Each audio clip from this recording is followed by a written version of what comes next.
I was going to end up being in this protection program. I was in a great mental correction facility, so I'm on long-term T block for some. Your shoes come off and your boobs are flailing around.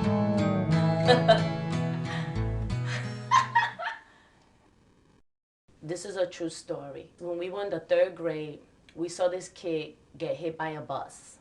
And he was lying there on the street with his brain splattered across the street.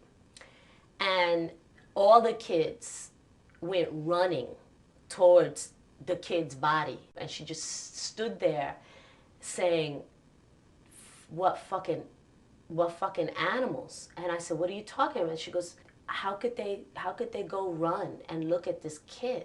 You know, why are they so interested in seeing this? And I realized then that like she was really different. She wasn't like low class like most of the people we grew up with. She was always different though, you know. She used to hang up posters, rock and roll posters. At that time, we grew up in South Bronx, so I'm into hip hop. So it was kind of different to go in my cousin's room and see rock and roll posters and things like that. Yeah, she was just basically different, but she was a friend, you know, definitely a friend. When she told me that she liked rock and roll, you know, when she was a little bigger, like she was 15, I said, my God, I wonder why she likes that kind of music. And she said, Ma, you used to like rock and roll? I said, yes. But I guess the rock and roll in the 50s was different than the rock and roll nowadays. But it's still rock and roll, you know.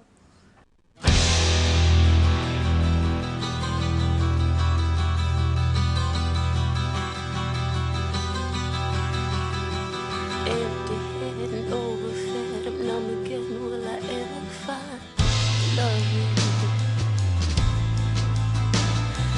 You were here, but now you're gone. Truth be told, it's better that way. Did you ever need me? Did you ever care for me? Did you ever love me?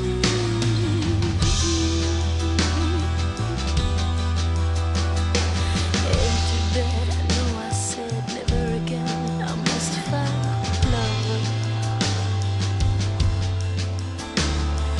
Fear looks out from under eyes, bitter cold and waiting too long.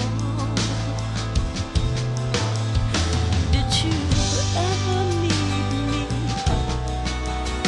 Did you ever care for me? Did you ever love me? You're too deep in my head, too deep in my bones.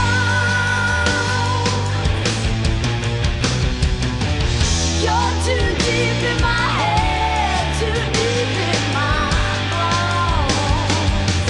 You're too deep in my head, too deep in my bones.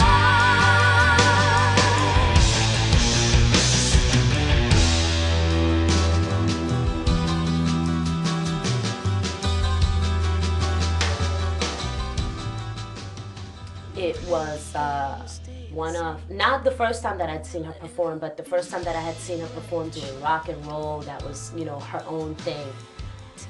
And she just blew me away. I never forget it. I mean, I was on acid, but.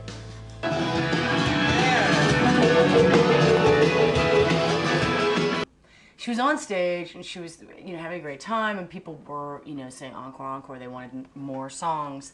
And this guy, I guess he was the manager, the stage manager for the night, and he wanted to get them off and get the next band on. And he actually pulled their speakers, I think. He pulled their sound. The guy jumped on stage and Sophia basically like ran up to him and pulled down the front of her pants and flashed her cooch to this guy. And the crowd was like going crazy, and I was standing there with my friend Tammy like, oh my God. But it's funny because I tell that story and people were like, wait, that's what she does when she's mad at somebody?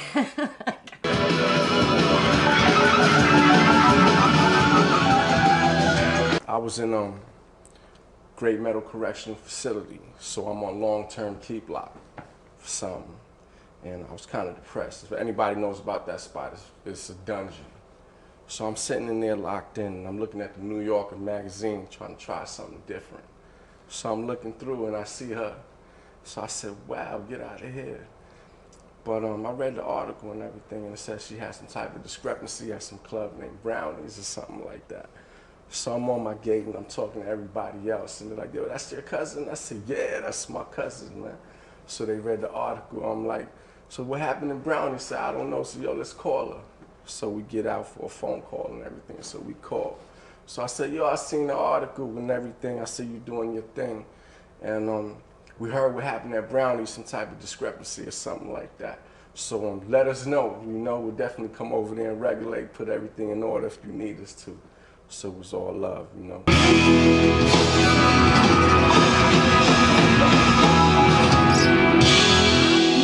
Got it. That's insane. That's the live extended version.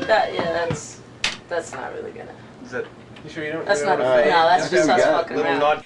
Don't fuck with her when she's on stage because there's something going on that's in progress and it needs to run its course. I don't know. That's the way I always feel, but I find it incredibly inspirational.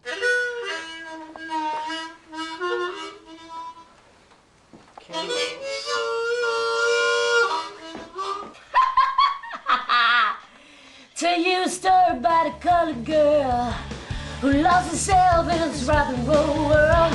She had a vision, she had a dream to speak the truth that's rarely seen. Well, did you come in? What do I care? Don't judge me, honey, 'cause I'm skinny fair. I am liking you less and less with your unconscious covert racist address. Tell you what to do, show you the way. I know everything will be okay. But don't separate me from your crowd. My kind of people will always be around. I am the voice of 50 million more. You never find me in the record store. Your fear is born, there's no human left. It's cool for you, surely you can test. I am liking you less and less with your unconscious covert racist address. Tell you what to do, show you the way. I know everything will be okay. And I know it's just a matter of time. Well, and I know it's just a matter of time. Well, and I know it's just a matter of time. Well, and I know it's just a matter of time.